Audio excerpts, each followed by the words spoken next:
Eu sou o Padre Antônio Márcio de Queiroz, assessor diocesano da Dimensão Bíblico-Catequética da Diocese de Leopoldina, Minas Gerais.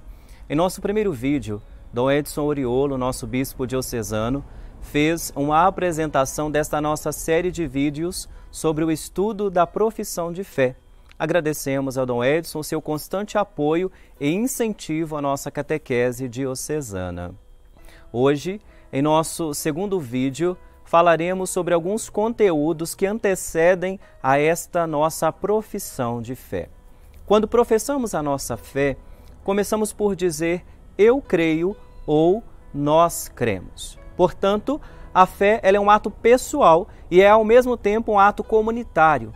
A fé é uma resposta do homem a Deus que a ele se revela e se oferece. Uma resposta que ao mesmo tempo traz uma grande luz ao homem que busca o sentido último da sua vida. Vamos aqui falar então sobre a busca do homem, a revelação divina e posteriormente a resposta de fé que o ser humano deve dar a Deus. Há no coração do ser humano o desejo de Deus. É um sentimento inscrito no coração do homem, porque ele foi criado por Deus e para Deus. Deus não cessa de atrair o homem para si, e só em Deus é que o homem encontra a verdade e a felicidade que ele tanto procura. Portanto, o ser humano vive sua busca de Deus de diversos modos, em crenças e comportamentos religiosos. Por exemplo, orações, sacrifícios, cultos, meditações. Podemos dizer, então, que o homem é essencialmente um ser religioso. Entretanto, o ser humano pode se esquecer de Deus ou rejeitar a sua proposta. Deus é que nunca desiste de chamar o ser humano para que este homem encontre nele a felicidade. Mas essa busca exige de nós, seres humanos, todo o esforço da nossa inteligência, da nossa vontade e do nosso coração. Santo Agostinho dizia de uma maneira muito clara desta sede de Deus: porque nos fizeste, Senhor, para ti, e o nosso coração não descansa enquanto não repousar em ti. Queridos irmãos, o Catecismo frisa alguns caminhos de acesso ao conhecimento natural de Deus. Primeiro, pensemos que o homem é criado à imagem de Deus, chamado a conhecer e a amar a este Deus. Portanto, há caminhos de acesso ao conhecimento de Deus. Estes caminhos para atingir Deus têm como ponto de partida a criação, o mundo material e a pessoa humana. O mundo, por quê? Porque a partir do movimento do mundo, da contingência, da ordem e da beleza das coisas que existem no mundo, o homem chega ao conhecimento de Deus como origem e fim de todo o universo. O homem, porque o homem, na sua abertura à verdade e à beleza, carrega no seu coração uma ânsia de infinito e de vontade de conhecer a Deus. Assim, por diversos caminhos, o homem pode ter acesso ao conhecimento de uma existência, de uma realidade que é causa primeira e fim último de tudo aquilo que existe, que nós chamamos Deus. O conhecimento de Deus, segundo a Igreja, ele é diferente. A Santa Igreja, nossa mãe, atesta e ensina que Deus é o princípio e fim de todas as coisas, que pode sim ser conhecido com certeza pela luz natural da nossa razão humana a partir das coisas criadas. Sem essa nossa capacidade racional, não poderia haver o acolhimento da revelação de Deus. Nas condições históricas em que nós nos encontramos, o homem experimenta, no entanto, muitas dificuldades para chegar ao conhecimento de Deus, somente com as luzes da razão. Por isso, Deus se revelou ao ser humano numa história de salvação. É assim que nós podemos falar de Deus. Mas dado que o nosso conhecimento é limitado, a nossa linguagem ao falar de Deus também é limitada, não podemos falar de Deus senão a partir das criaturas e segundo o nosso modo humano limitado de conhecer e de pensar. Entretanto, Deus transcende toda criatura. Devemos purificar a nossa mente, a nossa linguagem, no que ela tem de limitado, imperfeito, para não confundir Deus, Deus que é inefável, misterioso, confundi-lo com as nossas representações humanas e com as nossas palavras limitadas. Entretanto, nós, criaturas, somos portadores da semelhança de Deus, especialmente o homem que é criado à sua imagem e semelhança. Ao falar assim de Deus, a nossa linguagem exprime, evidentemente de modo humano, de modo imperfeito, sem esgotar aquilo que Deus é essencialmente, mistério de infinito amor. Deus vem ao encontro do homem que Ele criou. Pela razão natural, como nós vimos, o homem pode sim conhecer a Deus com certeza a partir da contemplação das suas obras.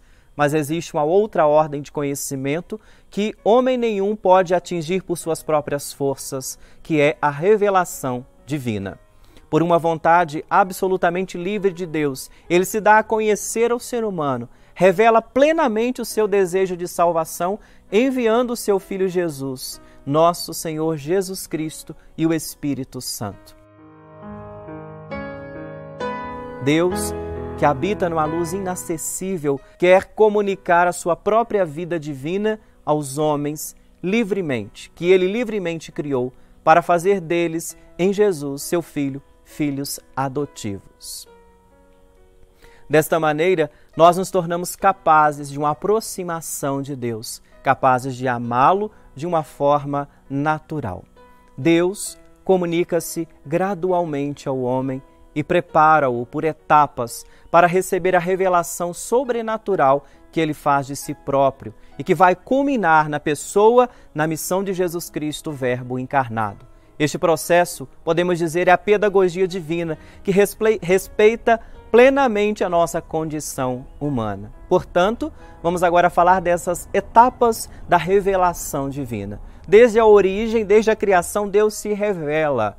Deus, ao criar, oferece aos homens um testemunho de si mesmo em todas as coisas criadas. Ele decide abrir na criação um caminho de salvação sobrenatural, pois Ele manifesta a si mesmo desde o princípio aos nossos primeiros pais. Convidou-os a uma comunhão íntima consigo, revestindo-os de uma graça e uma justiça resplandecente. Essa revelação não foi interrompida, entretanto, pelo pecado dos nossos primeiros pais. E quando, por desobediência, perderam a visão da amizade com Deus, Deus não os abandonou ao poder da morte. Isso nos lembra a oração eucarística quarta. A Bíblia, queridos irmãos, venera algumas figuras das nações, por exemplo, como o justo Abel, o rei sacerdote Melquisedeque, figura de Cristo, ou mesmo os justos Noé, Daniel e Jó.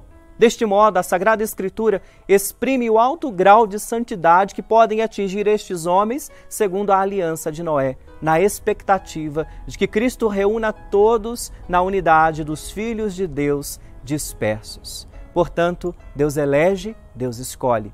Deus elegeu a Abraão. Em Gênesis capítulo 12, vimos que para reunir a humanidade dispersa, Deus escolheu Abraão, chamando-o a deixar a sua terra, sua família, sua casa, seu pai, para fazer de Abraão pai de um grande número de nações. Em ti serão abençoadas todas as nações da terra. O povo transcendente, o povo, aliás, descendente de Abraão, será o depositário da promessa feita aos patriarcas, um povo eleito. Os patriarcas, os profetas e outras personagens do Antigo Testamento foram e serão sempre venerados como santos em todas as tradições litúrgicas da Igreja. Deus forma o povo de Israel. Depois dos patriarcas, Deus formou Israel como o seu povo escolhido, salvando-o da escravidão do Egito e concluiu com ele a aliança do Sinai. E deu a este povo, por meio de Moisés, a sua lei, para que Israel o reconhecesse e o servisse como o único Deus vivo e verdadeiro, Pai providente e justo, e que vivesse na expectativa do Salvador prometido. pelos profetas, vamos nos lembrar que Deus forma o seu povo na esperança de uma salvação, na expectativa de uma aliança nova e eterna destinada a todos os homens e que será inscrita nos corações. Os profetas anunciaram uma redenção radical a todo o povo de Deus, a purificação, a fidelidade que deve ser vivida. Eles, os profetas, se dirigirão sobretudo aos pobres, aos primeiros portadores do convite do Senhor.